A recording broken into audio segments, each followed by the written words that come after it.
ताज्या बातम्यांसाठी यूसीएन न्यूजला सबस्क्राइब करा आणि बेल आयकॉन प्रेस करा। लॉकडाउन में सुस्त पड़े कारोबार में फेस्टिवल सीजन के दौरान उछाल आने की उम्मीद व्यापारियों को थी, लेकिन इस साल कोरोना काल में आई दिवाली में व्यापार मंद होने के कारण व्यापारी परेशान हैं। यही हाल दिया और पटाखों से जुड़े कारोबारियों का भी है। एक और जहां दिया व्यापारी बढ़ती प्रतिस्पर्धा को एक वजह मान रहे हैं, तो वहीं दूसरी तरफ पटाखा व्यवसायी ऐन वक्त पर पटाखे फोड़ने को लेकर जारी सरकारी निर्देशों से धंधा चौपट होने को असल वजह बता रहे हैं। देश में मार्च से लगे देशव्यापी लॉकडाउन से व्यापार और व्यापारियों की कमर टूट गई। हालांकि व्यापारियों को फेस्टिवल सीजन से व्यापार में चुस्ती आने की उम्मीद थी, लेकिन इस बार सब कुछ चौपट हो गया। राजस्थान के जोधपुर से आए दिया व्यापारी शांतिलाल पवार बीते 15 सालों से नागपुर में आकर लाल मिट्टी से बने दियों का कारोबार कर रहे हैं। उनके पास दियों के करीब 90 तरह की वैरायटीज है, लेकिन आसपास के गांव से आवक बंद या कम होने की वजह से इस साल उन्हें एक एक दिया बेचने के लिए कई तरह के जद्दोजहद करनी पड़ रही है। वो कहते हैं कि हर साल 40 टन दियों की बिक्री नागपुर में करते थे, लेकिन इस साल बिक्री में 50% तक की गिरावट आई है। हर साल आता हूँ दीवनार लेके, मेरे को यहाँ पे आते हुए कम से कम 15 साल हो गए और हर साल की बात ही इस साल थोड़ा बहुत डिफरेंट है। बहुत मार्केट डाउन है, बहुत मतलब 50% डाउन है। हर साल मैं 2 गाड़ी लाता हूँ माल बेचने के लिए, इस साल 1 गाड़ी लेके आया, तो इस 1 गाड़ी में भी माल बच जाएगा मेरे को लग रहा है इस साल। नहीं तो मैं हर साल दिवाली अपने घर की कर लेता हूँ, इस साल मेरे को नागपुर की दिवाली करनी पड़ी। कोरोना के चक्कर में गांव खेड़ी वाले लोग सिटी में आने से घबराते हैं, इसी वजह से माल थोड़ा कम निकला है। इसलिए अब देखते हैं फिर क्या होता है। 2 दिन और है दिवाली का, फिर अगर हो गया तो ठीक है, नहीं तो फिर हमको माल रख के जाना पड़ेगा।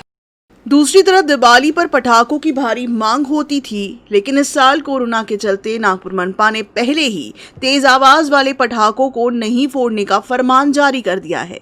इसके अलावा कई गैर सरकारी संस्थाओं द्वारा कोरोना संक्रमण और प्रदूषण को देखते हुए पटाखों को न फोड़ने के लिए जागरूकता अभियान भी चलाया, जिसका असर ये हुआ कि कई ग्राहक बड़े पटाखे या तेज आवाज वाले बमों से दूरी बनाए रखे हुए हैं, लेकिन इसका खामियाजा व्यापारियों को झेलना पड़ रहा है। इन्हीं में से एक पटाखा विक्रेता मोहम्मद शोएब अहमद भी हैं। उनके मुताबिक यदि प्रशासन 2-3 महीने पहले पटाखों के लिए गाइडलाइन जारी कर देता तो उन्हें उतना नुकसान नहीं होता जितना दीपावली के ऐन वक्त पर जारी दिशा निर्देशों की वजह से हुआ है। जो भी गाइडलाइन जारी करते हो उससे हम लोग बिल्कुल सहमत हैं, लेकिन ये गाइडलाइन हमको लाइसेंस का जब आप फॉर्म इशू करते हो उसके पहले अगर दे दी जाए तो ज़्यादा बेहतर हो, ताकि हम अपनी तैयारी उस हिसाब से करें। हम लोग जो परचेसिंग वगैरह करते हैं उस हिसाब से करें, तो हमारा अगर आप टाइम पे अगर गाइडलाइन दोगे और टाइम पे आप अगर इस तरीके के नियम निकालोगे तो हम लोग जो परचेसिंग करते हैं और जो हम लोग एडवांस वगैरह देते हैं क्या, तो उससे हम लोगों को काफ़ी फ़र्क पड़ता है, काफ़ी नुकसान होता है। कोविड के कारण लोग ज़्यादा सोच विचार कर रहे हैं।